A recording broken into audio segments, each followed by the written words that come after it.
interactuar con él. Mauricio Cardoso Ocampo y don Virgilio Centurión crearon varias páginas que ya, por supuesto, son inmortales en el repertorio de música popular paraguaya. Y una de ellas es esta que recuerda el local que tenía don Mauricio en Buenos Aires. Sí. Y que en la interpretación de Pedro Grimay y en la voz de José Magno, a muchos paraguayos que estuvieron en esa época en la capital argentina, seguro les traerá magníficos recuerdos. Aquí está de Virgilio Centurión y don Mauricio Cardoso Ocampo, Rincón Guaraní.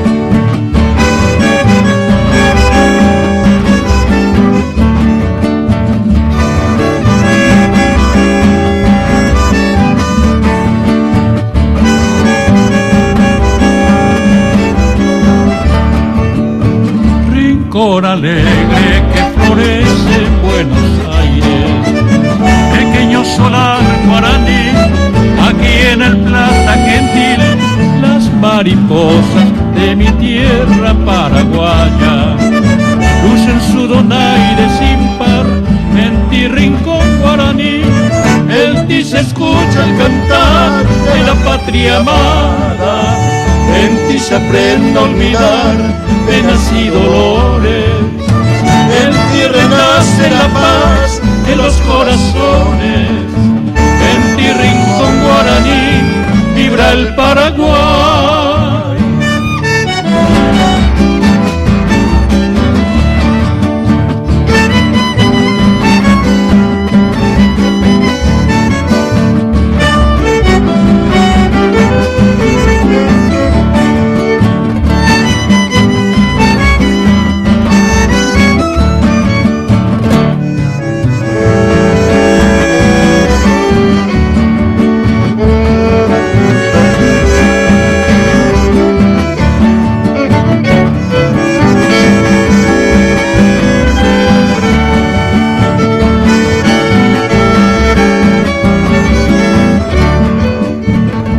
Tradiciones de mi tierra paraguaya, aquí se cultiva con fe el arte de un pueblo viril y es el espíritu vibrante de la raza, y aunque lejana ya esté, nunca podrá ya morir, en ti se escucha el cantar de la patria amada, en ti se aprende a olvidar penas y dolores, en ti renace la paz